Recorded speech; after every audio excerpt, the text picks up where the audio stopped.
Hey everybody, welcome back to the Flat Thunder channel. My name's Andy, and this is my 2006 Ford 6-liter diesel. We're gonna do a little preventative maintenance / maintenance work on it today. Stick around, I'll show you what we're gonna get into. These are some special Armstrong tool, part number 70-517. I don't know if it's going to focus enough for you to read that. Made in America. These special crow's foot pry bars, they're small enough for the job and they fit in the area that we need them to. I purchased these specifically for this job. This is the gasket kit, part number 3C3Z-9P455-AB. Comes with 2 O-rings and then just a flat, like a fibered crush gasket. This is a slightly used brand new EGR valve, part number EGR 1793.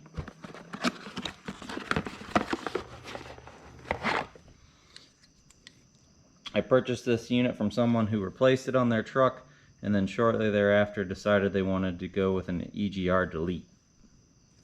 So this has very little miles on it. It does have a little bit of soot buildup from being operated in the truck, but as you can see, these are the O-rings, and then here's the flat gasket here on the base. This guy right here. We're not replacing this, but I have it here for reference. I was struggling to try to find these guys, and that's because they were in the truck in the center console. I keep these 2 items along with the toolkit in the truck at all times, just in case this EGR valve would happen to get stuck in the open position and keep us from operating the vehicle. But here they are. Now we're going to use them to pop the existing EGR valve out, and we're going to clean that baby up, reinstall it. Powerstroke. Zooming into the engine bay here, obviously from the front of the vehicle. If you look over, here's your oil filter housing.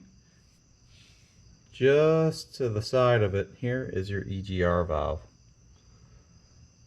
So as you can see, we have a single plug electrical connection on top, 1 bolt and 2 bolt, 1 on each side, 8mm hex.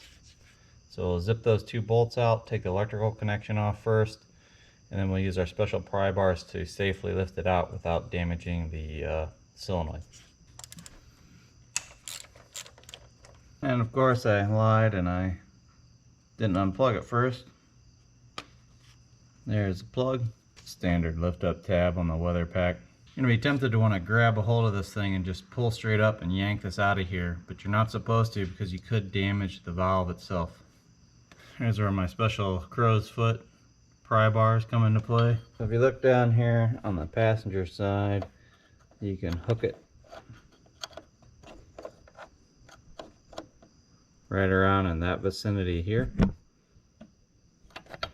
And then on the driver's side, you can hook it back in this area here, right there. So I'm going to put you back on the mount. I'm going to grab it here on one side and then grab it over here on the other side. And we're going to try to pry it up simultaneously on each side, applying the same pressure so it comes straight up.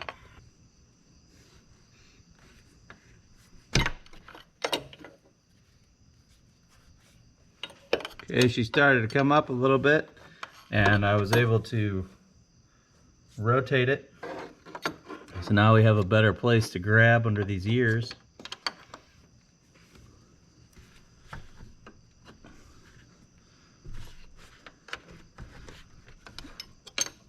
Once it comes up so far, you should be able to just lift it out. And there she is. Look at all that carbon in there. See the chunks and all of it falling off of there. It's got a good amount of buildup. So what we want to do is clean all this off so this is nice and clean so the valve can move freely. That's all carbon soot that's caked on there.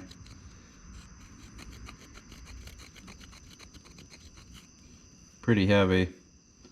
And this is the kind of buildup and stuff that will clog this and make this stick in the open position. I got my trusty WD-40 bottle here. This is just carbon soot. It's not like old gasoline or anything.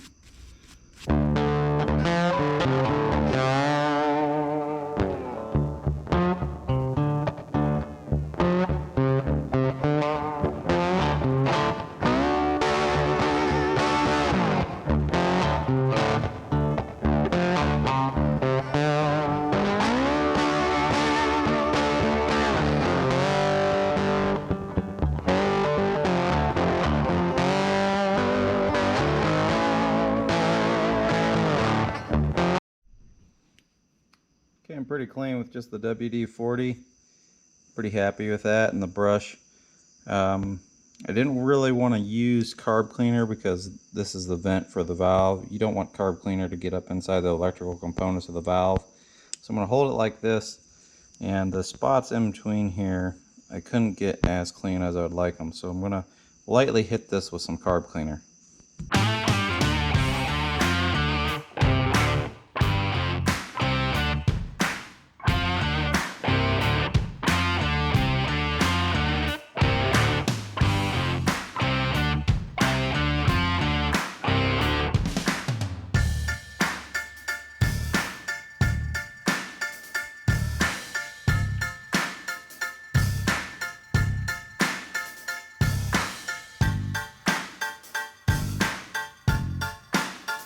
Take a look down inside the hole there. You can see how much nasty goo is in there. We're going to use the shop vac to try to vac out and use some paper towels and WD-40 to clean up all that loose debris that's in there. My small Craftsman shop vac with the approximately 1-inch diameter hose works really good for this application.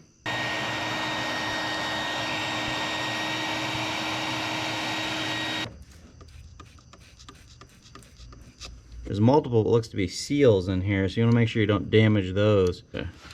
This intake is configured so there's multiple like levels. So there's an upper level here, it's about 3/8 of an inch wide. You go down, there's one that's about 3/4 of an inch wide, and then the bottom, which is open. So you want to try not to damage those seals, but you also want to try to get all the goo out of here that you can. So we got done wiping down the hole in the intake manifold for the EGR valve, and you see we got quite a few dirty shop towels. You want to make sure you use a nice heavy duty shop towel. This is a White Ball brand. It's pretty tough, that way it doesn't fall apart when you're moving it around. I found it best to fold it over a couple times like so, put a screwdriver on it, stick it down in the hole and spin it, and it will grab the towel and rotate it.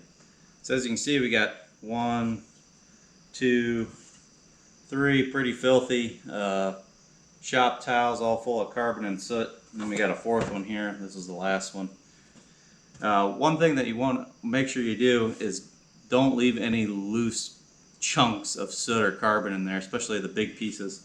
So the last thing we did was you took the small nozzle on my Craftsman shop vac here, was actually able to stick this down inside the intake manifold. So this thing works great. And I also did this at the very end to make sure I got all the loose particles out of the intake. So let's get the gaskets and the O-rings on the old EGR valve and get her back in the truck. Here's another shot at the gasket kit to replace this EGR valve. Pretty simple kit. Comes with 2 O-rings and then the gasket that goes at the top of the unit. As you saw when we disassembled it, you want to make sure you put this on first because it will not go over the O-rings.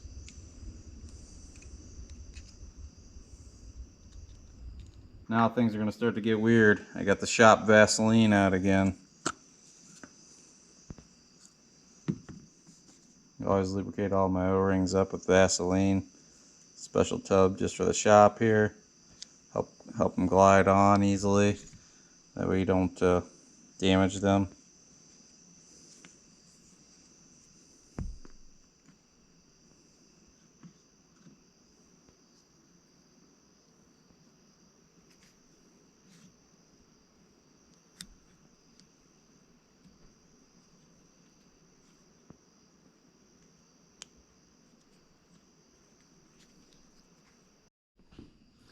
Alright, we lost you on the camera when we were rolling down the second O-ring. We're going to be careful on these edges here, but I believe we got it on no problem.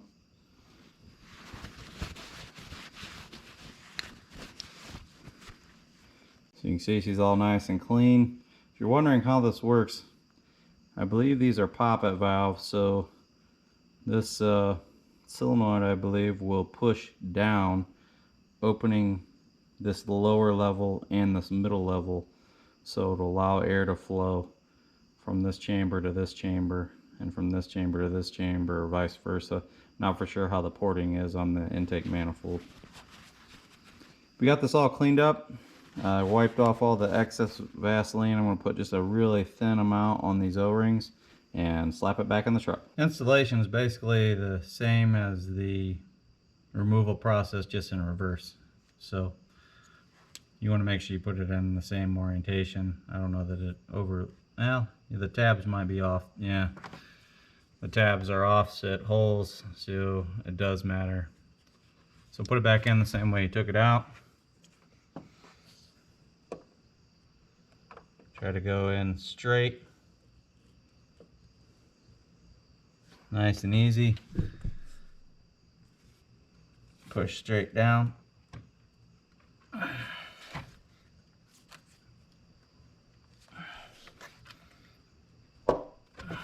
There you go, that pop means she's in.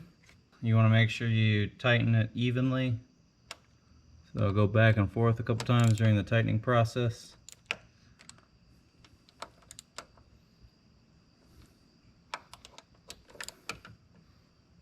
Reinstall our plug. All right, and we're good to go. All right, well that wraps up the EGR removal, cleaning, and replacement.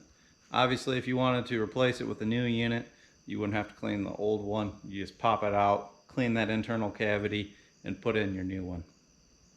I myself will always keep the backup with me with those special crow's foot pry bars, just in case we have a problem with it and it sticks in the open position.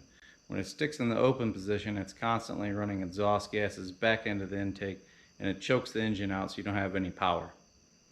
A lot of people would opt to do the EGR delete. You can do that. I have not on this, and so far I haven't had any major issues. I had one time where it got clogged and stuck in the open position. Took it out, cleaned it, and or replaced it with a new one. I forget. I'll leave some text down below to let you know exactly when that happened. Right now she's got 130,000 miles on it, and she's still going strong. Powerstroke, Ford power, yeah baby. If you like this video, don't forget to give me a thumbs up. Leave your questions and comments in that section below, and don't forget to tickle that subscribe button. I gotta get out of here. Gonna wash my dirty hands up, then I'm gonna go take this bad boy for a test drive. Catch you next time. Here we go. Hope it works.